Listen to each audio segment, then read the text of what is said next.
C'est l'heure des informations sur la télévision nationale. Bonjour à tous et bienvenue. Dans les titres de l'actualité, depuis hier, la deuxième session ordinaire de l'année 2024 de l'Assemblée nationale est ouverte. Les députés vont se consacrer à d'importants travaux budgétaires et législatifs.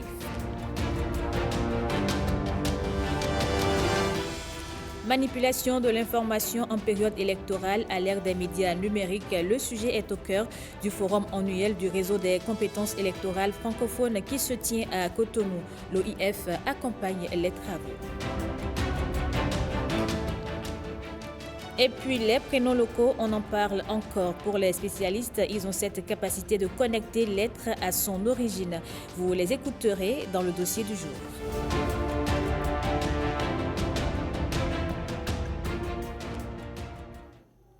Bonjour à tous et bienvenue dans ce 13h. C'est parti pour la deuxième session ordinaire de l'Assemblée nationale 2024. Elle sera consacrée au vote du budget 2025 et à la préparation des élections générales de 2026. À l'ouverture, Benjamin Denayon, Wenceslas Aroimon et Ulvaeus Balogun. C'est un rendez-vous majeur de la vie législative. L'ouverture de la deuxième session ordinaire de l'Assemblée nationale consacre le respect d'une tradition républicaine.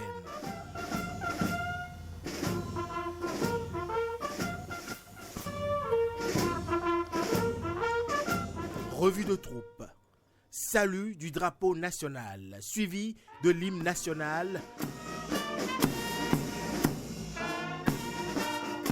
Ici, tout est réglé comme du papier à musique. L'agenda de cette session ordinaire est chargé. Le projet de loi de finances pour l'année 2025 est en tête des priorités. Dans ces grandes lignes, le projet de budget de l'État pour la gestion 2025 soumis à notre appréciation s'établit à 3 551 milliards de francs, donc en hausse de 11% par rapport à 2024 et tutoie une croissance de 6,8% en lien avec les performances attendues dans le secteur agricole et l'expansion du tissu industriel, le secteur portuaire et le tourisme. Outre les questions budgétaires, d'autres réformes législatives sont attendues. À l'ordre du jour de la présente session qui, comme à l'accoutumée, démarrera ses travaux proprement dit par la présentation de mon rapport d'activité pour la période du 1er avril au 30 septembre 2024. Il a également inscrit l'examen et le vote de 12 autres projets de loi ainsi que de 4 propositions de loi qui, dans le cadre de la poursuite des réformes engagées par le gouvernement, contribueront à moderniser les outils de gestion de notre État ou améliorer le fonctionnement de certaines institutions. Il reste alors à la représentation nationale de jouer sa partition en faisant usage de son droit d'amendement en suivant le mécanisme que nous avons mis en place ensemble et qui a fait ses preuves en termes de célérité et d'efficience. Dans un contexte marqué par des enjeux budgétaires et législatifs cruciaux pour l'avenir du Bénin, ces parlementaires sont appelés à tracer la voie pour une meilleure gestion des ressources publiques. Et l'ouverture de la session ordinaire était l'occasion pour le président de l'Assemblée nationale de revenir sur la crise qui mine les rapports des parlementaires. Voici un extrait du discours de Louis Vlavonou au micro de Ulvaeus Balogun. Qu'elle soit collective ou individuelle, familiale ou érigée en argument politique, la haine est partout présente au cœur de nos vies. Haine de l'autre différent, haine de celui qui me fait de l'ombre, haine de soi. La haine fait penser aussi à une histoire de menace. La menace que représente l'autre pour ma propre survie. La haine est l'expression ultime d'un narcissisme menacé. Plus nous nous sentons menacés, plus nous allons être menaçants pour l'objet qui nous menace. Avoir besoin de l'autre nous fait prendre conscience du pouvoir que l'autre a de ce fait sur nous. La haine est ainsi inséparable de la souffrance. Dans un déterminisme circulaire où la souffrance devient cause de la haine et la haine cause de la souffrance, nous sommes là devant un abîme celui où le cœur de l'homme en mal de relation d'amour ne peut que hurler sa souffrance dans une violence destructive envers l'autre, envers lui-même. Et face à la haine, je propose l'amour, car l'amour prend patience, l'amour rend service, l'amour ne jalouse pas, il ne se vante pas, il ne gonfle pas d'orgueil, il ne fait rien d'inconvénient, il ne cherche pas son intérêt, il ne s'emporte pas, il n'entretient pas de la rancune, il ne se réjouit pas de ce qui est injuste, mais il trouve sa joie dans ce qui est vrai et ce qui est bon pour l'autre. Manipulation de l'information en période électorale à l'ère des médias numériques. La question est au cœur du forum électoral annuel du RECEF, le réseau des compétences électorales francophones. Il se tient ici à Cotonou avec le soutien de l'Organisation internationale de la francophonie. Les précisions avec William Aguiar.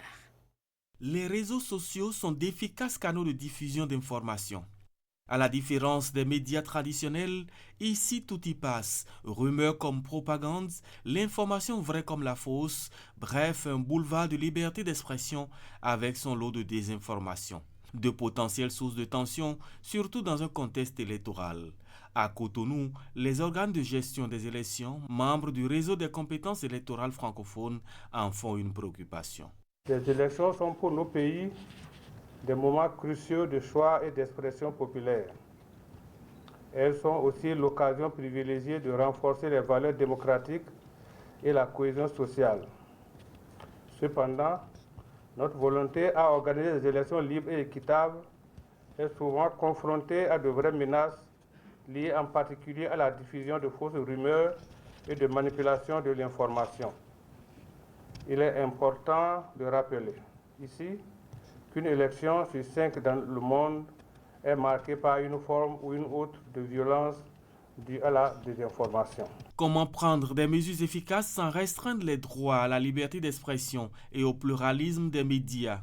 La problématique au cœur de cette 12e édition du Forum électoral du RECEF. Désormais, il faut également composer avec les réseaux sociaux qui permettent à la fois de communiquer avec moins d'intermédiaires, mais également de faire circuler des idées fausses à une vitesse jamais égalée auparavant. C'est dans ce contexte de profond changement de nos environnements médiatiques que nous vous proposons ce séminaire électoral qui traitera du thème manipulation de l'information au cours du processus électoral à l'ère des médias numériques et des réseaux sociaux. Créé en 2011 à Québec, le RECEF, Réseau des compétences électorales francophones, compte 34 pays membres.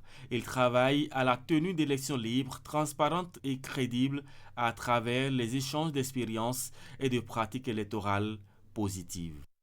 Nous sommes en octobre, le mois du consommant local, occasion pour les communes de valoriser les produits et autres attractions du terroir.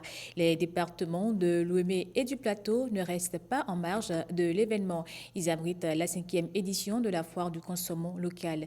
La cérémonie d'ouverture avec Calvador Aranou et Nathalie Doris Oulavi. Devenue un véritable outil de développement local, la foire du consommant local est le plus grand creuset d'échange et de promotion des produits made in Bénin et de leurs promoteurs dans les départements de l'Ouémé et du Plateau. L'édition 2024 de l'événement met la lumière sur quelques innovations. Elle abrite pour la première fois des jeux, des activités sportives et culturelles, un match de football féminin avec des trophées aux meilleurs dans toutes les catégories des jeux et activités. Des panels et forums avec des formations au profit de nos entreprises et forains. Venus des 14 communes des 2 départements, plus de 200 forains prennent part à la 5e édition de la foire Consommons local ici à Porto-Novo. Consommer local, c'est investir dans l'avenir de notre communauté. Au-delà d'un choix économique, c'est une exigence éthique. Cette fois, le reflet de notre engagement collectif envers notre économie locale. Les secteurs d'activité représentés sont l'artisanat, l'agroalimentaire, la pharmacopée, les services et les industries. Je demande à toute la population de Lomé et du Plateau et de tout le Bénin en général de venir visiter et découvrir à travers cette fois les merveilles de notre département et de soutenir nos forains d'une manière quelle que soit. Coupure de ruban et visites guidées des stands sont les autres temps forts de cette cérémonie d'ouverture conjointe de la foire Consommons local dans l'Ouémé et le Plateau. Après 8 jours, le navire hôpital Arche de la Paix a quitté le Bénin pour une autre destination. Au bilan, on note une centaine d'opérations, 8000 consultations médicales et 3000 inspections auxiliaires. Un record dans une seule station depuis le début de ces missions chinoises humanitaires au Bénin. Patrick Diossou nous en parle.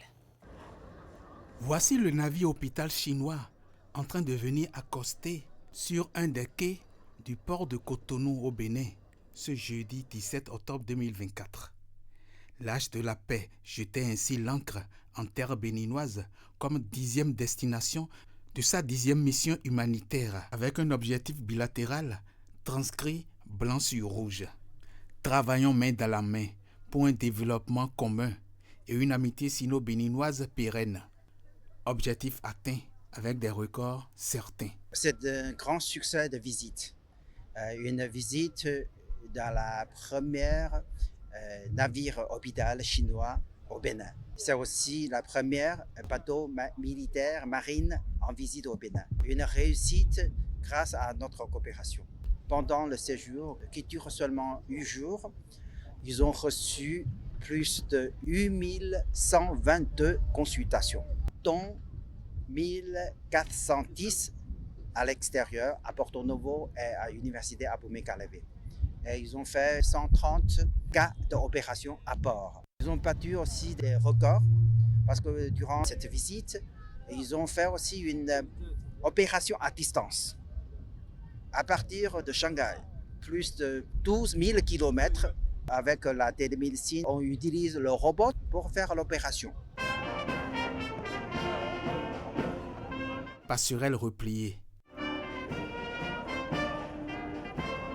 Fanfare jouant l'hymne national de la République populaire de Chine.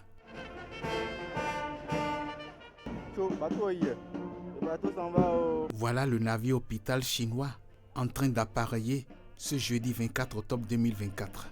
L'Arche de la Paix lève ainsi l'ancre de la terre béninoise. Venu du Cameroun, ce bateau médical vogue ainsi sur les vagues vers la Mauritanie, sa prochaine terre d'accueil.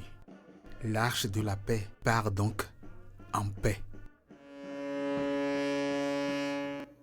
Voyons à présent cette initiative du gouvernement qui va contribuer au renforcement de la résilience climatique. Ce sont des travaux censés contenir les affres des inondations. Après le PAPC déployé à Cotonou, place au programme d'assainissement pluvial des villes secondaires que sont Porto Novo, Ouida, Bohican et Abomey. Alexis Seguemon et Alessandra Diotan pour les précisions. Porto Novo, Ouida, Bohican et Abomey s'illustrent au rang des villes confrontées à des difficultés d'assainissement, dont l'une des causes est liée au degré d'urbanisation. Le problème de gestion des eaux pluviales est aussi observé, avec à la clé des épisodes d'inondation ces dernières années. Grâce au programme d'assainissement pluvial des villes secondaires, la situation connaîtra bientôt une amélioration. Il prévoit fondamentalement la construction de 43 km de collecteurs primaires et secondaires, et de 31 km de voiries bitumées ou pavées. Au titre des autres composantes d'accompagnement prévues, je voudrais citer la construction de modules de classe, de clôture d'écoles et d'autres centres publics, de blocs sanitaires modernes, de logements pour sages-femmes.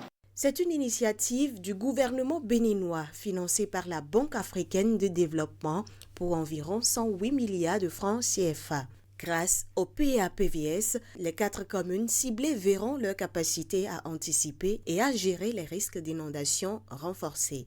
Ce programme vise, à notre sens, l'amélioration de la gestion des eaux pluviales d'une part et la révision de nos politiques d'aménagement urbain en matière de stratégie durable capable de renforcer la résilience de nos villes face aux aléas climatiques. Le lancement de ce programme arrive à point nommé, car il vient compléter et renforcer le dispositif des initiatives déployées, notamment à travers les projets asphaltage et programmes d'assainissement pluvial dans la ville de Cotonou. La réalisation du programme d'assainissement pluvial des villes secondaires va à terme donner naissance à des villes assainies et résilientes. Rendre les agents sur le terrain plus efficaces, c'est l'objectif que s'est fixé la Société de gestion des déchets et de la salubrité. Elle vient de mettre à leur disposition du matériel dédié à la collecte des ordures dans les ménages. La remise officielle avec Miché Elegbert et Nathalie Doris Oulabi. Les petites et moyennes entreprises PME recrutées par la Société de gestion des déchets et de la salubrité, SGDS, ont démarré leurs activités sur le terrain dans la ville capitale depuis quelques semaines. La mise à disposition de ces nouveaux moyens roulants va améliorer les résultats déjà obtenus en matière de collecte des déchets ménagers. Aujourd'hui, ils utilisent des matériels performants. Le nombre de tressés qu'ils vont utiliser a augmenté. Ils ont utilisé aussi des tracteurs, ils vont utiliser aussi des camionnettes. Du coup, une PME ne peut pas sauter une maison. Ils doivent passer de maison en maison pour ramasser les déchets des ménages obligatoirement. C'est l'occasion de sensibiliser les agents commis à la tâche, mais aussi de leur rappeler quelques obligations des PME à leur endroit. Tous les employés des PME doivent être payés par virement. Ils doivent déclarer les agents à la CNSS. Après ça, ils doivent avoir l'assurance santé. Selon leur cahier de charge, les agents de collecte ont pour obligation de passer dans les ménages 2 fois par semaine. Créée pour contribuer au soutien des jeunes peu favorisés, main douée et investie, la Fondation Vallée fête 25 ans. Son directeur était hier invité du 20h. Il est revenu sur les différentes activités que mène la Fondation. Voici un extrait de son intervention. Le professeur Odon Vallée tient souvent à dire que l'histoire de la Fondation a commencé par son père qui lui a légué un héritage ayant permis d'accomplir toutes ses œuvres aujourd'hui. Alors la Fondation Vallée est un organisme d'utilité publique français, mais qui intervient dans 3 pays, la France, le Bénin et le Vietnam. Et à travers cette fondation, le Bénin brille sur la scène internationale. C'est une fondation qui accorde des bourses d'études au Bénin sans distinction de filière, en se basant sur les résultats aux examens nationaux, CEP, BEPC et BAC. Et tant que les étudiants passent en classe supérieure, leur bourse d'études est renouvelée jusqu'à l'obtention de leur premier diplôme universitaire. Depuis 2003 que la Fondation Vallée s'est implantée au Bénin, elle a attribué plus de 20 000 bourses à des élèves et étudiants de ce pays. Et si on additionne les 3 pays, France, Bénin, Vietnam, nous en sommes à 80 000. Puisqu'on a constaté que les bourses d'études ne sont pas accessibles pour tout le monde, puisqu'elles sont obtenues par les meilleurs élèves aux examens nationaux. En revanche, à travers le programme de bibliothèque, nous touchons le plus grand nombre. Vous n'avez pas été 50e du Bénin au BEPC cette année. Vous pouvez néanmoins aller à la bibliothèque et pouvoir vous préparer pour les échéances du baccalauréat. Et cette aide est peut-être même plus importante que la bourse, parce que quand on prend un parent d'élève qui a 5 enfants de terminale au CM2, imaginez combien il investit chaque année pour acheter l'ensemble des fournitures scolaires. Tout à fait. Et nous avons déployé avec la Fondation Vallée un réseau de 11 bibliothèques sur toute l'étendue du territoire, à Natitengu, Djougou, Parakou avec 2 implantations, à Bomé, Lokossa, Porto Novo, et les bibliothèques emblématiques de Bénin Excellence qui sont à Godomé, Calavi et à Cotonou, à la Faculté des sciences de la santé. Je profite pour signaler que la Fondation Vallée agit au Bénin à travers 2 organismes, l'ONG Bénin Excellence, qui est spécialiste des départements de l'Atlantique et du littoral, et le Conseil des activités éducatives du Bénin, qui couvre toute l'étendue du territoire par ailleurs. Quand nous donnons 1000 bourses environ au Bénin chaque année, 2 sont données à des étudiants qui vont quitter le Bénin et tous les autres restent sur place.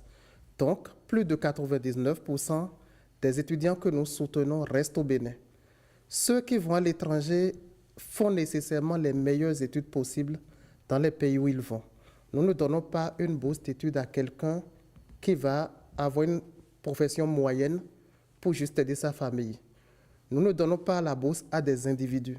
Nous donnons la bourse à l'État parce que ces étudiants vont réussir des carrières brillantes, des études brillantes. Ils vont exercer des métiers en faveur du Bénin. Je voudrais rappeler très rapidement que la Fondation Vallée célèbre son 25e anniversaire et qu'à ce titre, plusieurs activités sont organisées au Bénin, au Vietnam, mais aussi en France.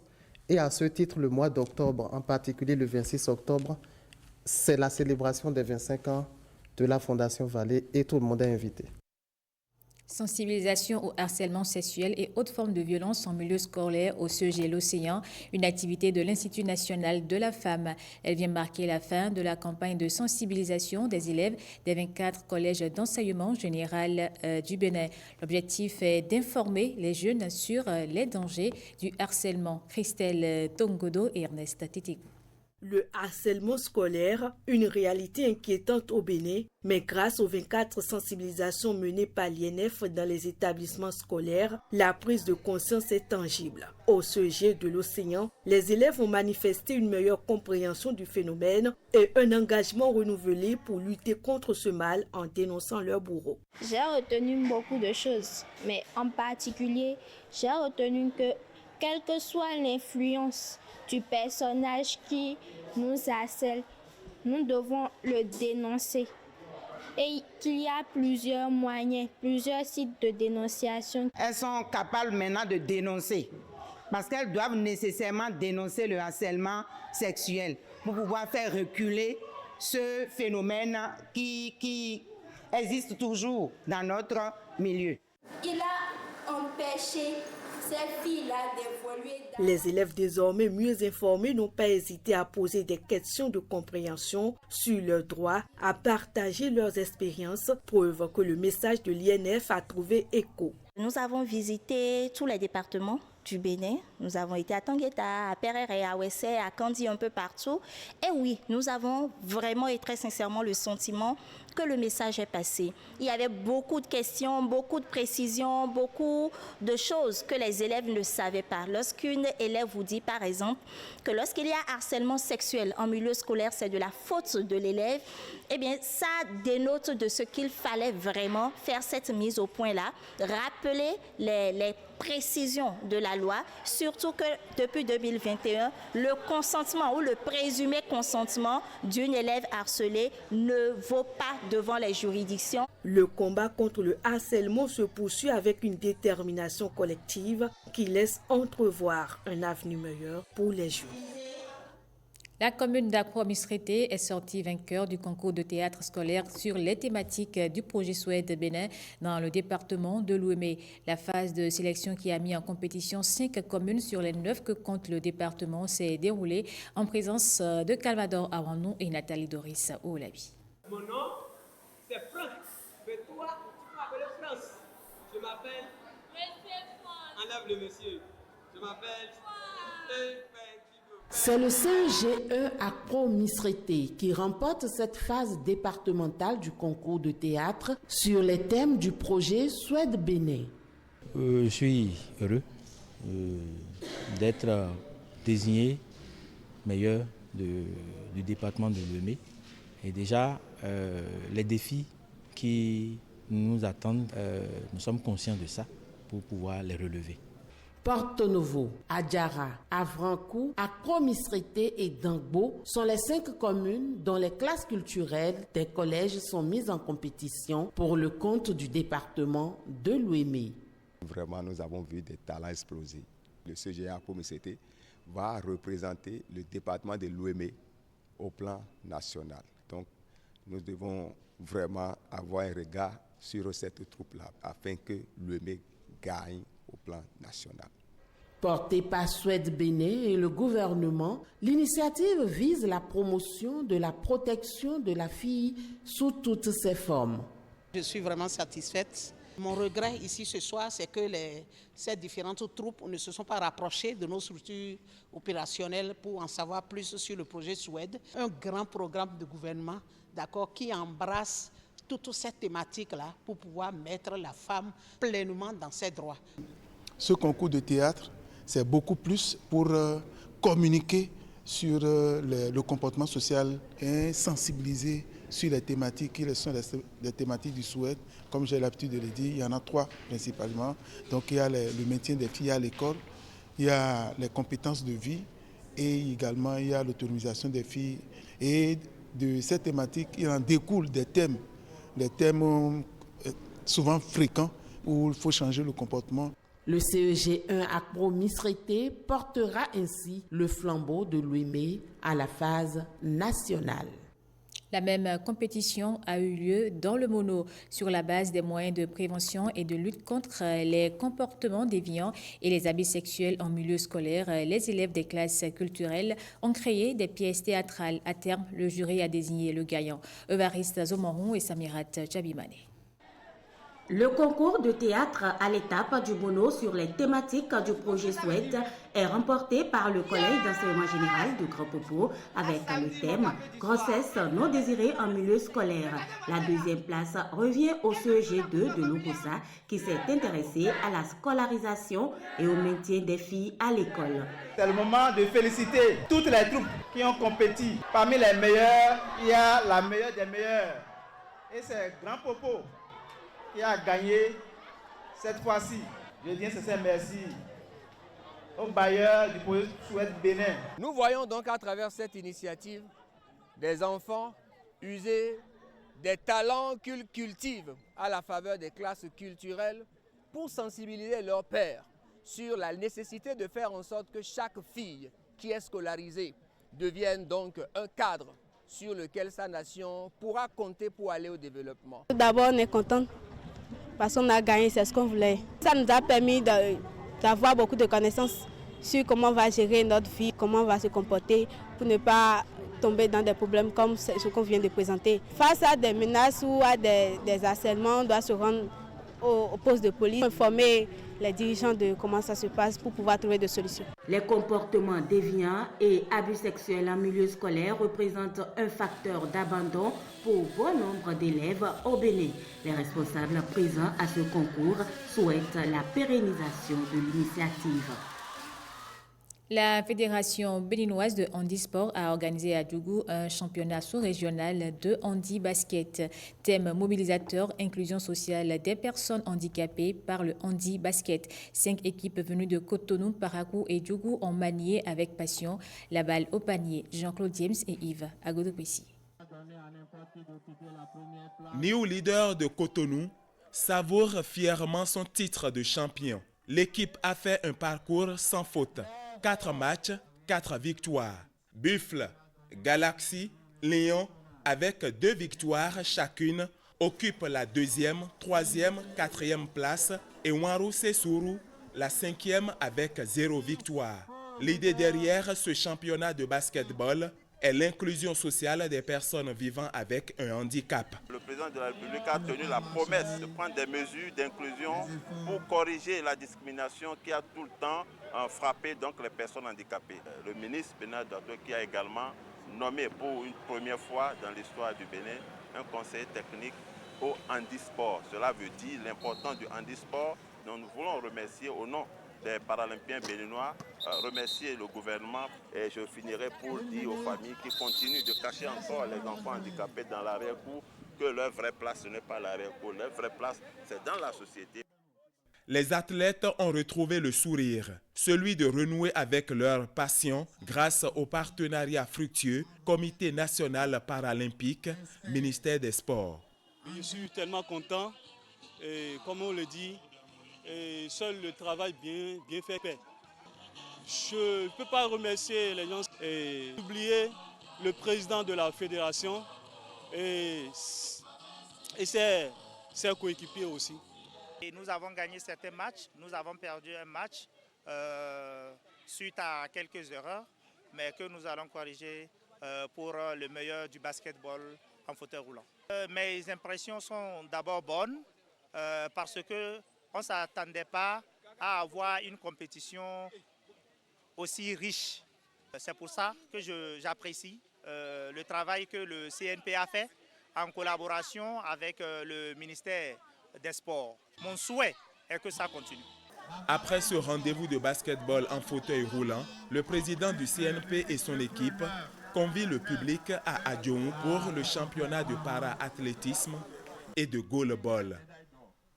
Et voilà qui met un terme à cette édition du journal. Merci à vous de l'avoir suivi. Je vous retrouve à 19h avec plaisir.